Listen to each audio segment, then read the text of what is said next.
Getting ready to make an important piece, the cap for the newel post. We're going to route this edge onto this piece of oak. Now I've got the piece of oak clamped to our workbench using the large bench clamp, and I've got one of the wider opening face frame clamps down on that end. Now because this is a really large router profile, it's important that I make 2 passes to get the cleanest cut, and also it's going to be a little bit safer. The first pass that we're going to make is called a climb cut pass, and I'm actually going to go backwards from right to left with the router. I'm not going to try and keep it pushed all the way against the edge of the board, but I'm just going to go take a cut going backwards to take part of it off, and then I'll come back going the traditional left to right to get the final cut that we want, the smooth cut.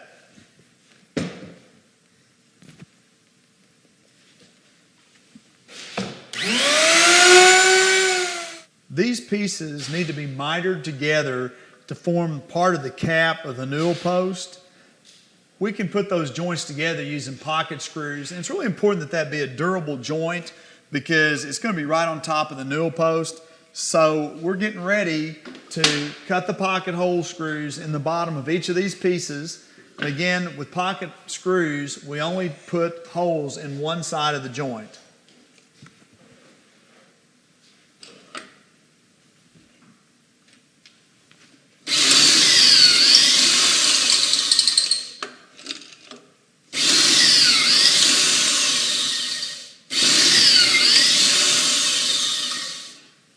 If I was using a dowel, I'd have to be incredibly accurate where I was putting the holes.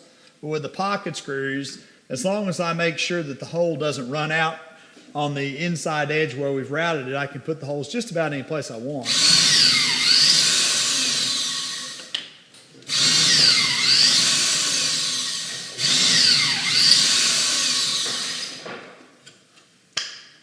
Okay. Now the most important thing is going to be making sure that we get all the pieces put back together in the order that we indexed them. So we'll start with this joint right here.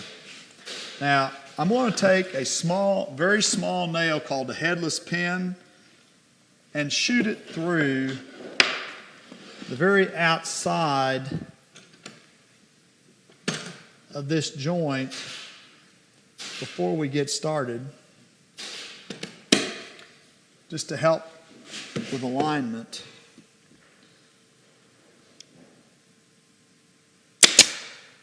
Okay, now I'm going to move the clamp just as close as I can get to where I'm going to put the first screw in.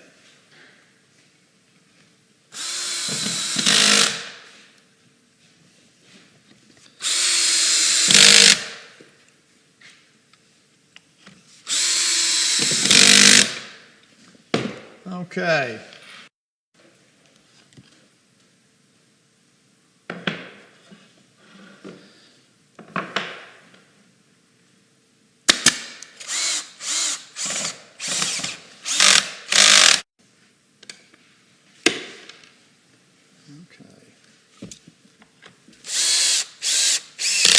Oh man, look at the way that thing pulled together.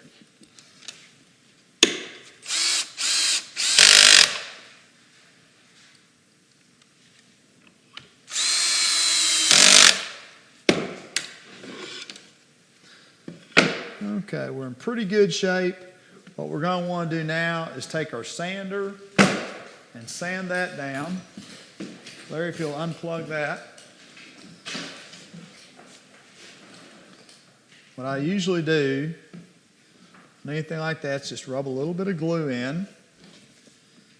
You could try and get wood filler, but I've had pretty good luck just using a little bit of glue. And that joint's going to just about disappear here pretty quick.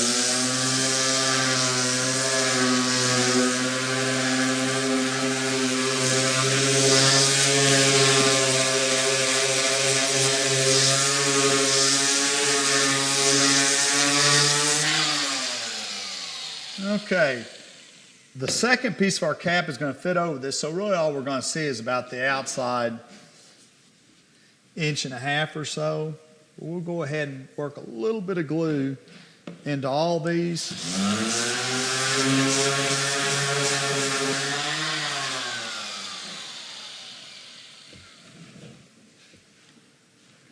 And those joints should stay together pretty tightly since we've got the pocket screws in there. These are wide enough boards. A person might want to think about sealing the back of them a little bit, especially any piece of solid wood that you use on something like a newel post that's going to be wider than 5 inches. These are 5 inches. It's a good idea to seal the back of them, because what happens is you get one face of the wood sealed, the other side isn't sealed, so as this tries to dry out and the front side doesn't dry out as quickly or take on moisture if the humidity's up, then the piece can either cup or bow. But we're just about ready to add a square block here. We're going to run a panel mold around it and the cap will be done.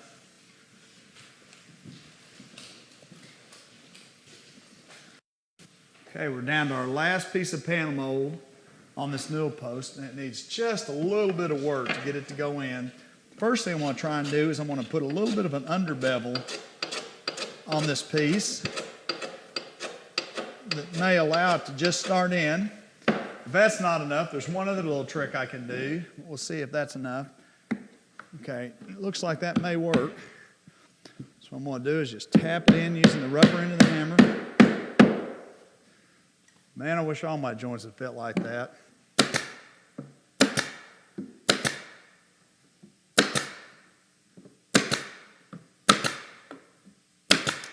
Okay, now the last thing that we need to do is put the cap on. Well, I said the last thing. We're also eventually going to have to run a baseboard molding around the bottom of the newel post, but we really can't do that until we've got it installed on the stairway. Okay. This is the cap that we mitered together with the pocket screws. We added a small panel mold underneath. It's really just the same molding, but we've used it in a lot of different ways.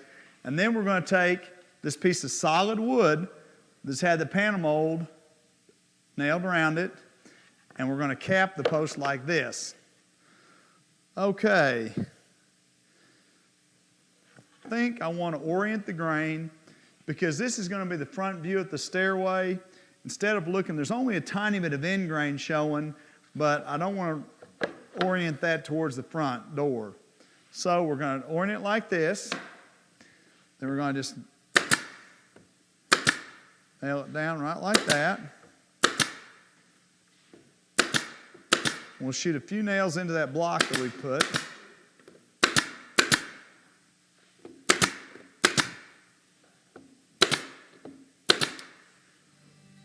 I think we're just about ready for the painter.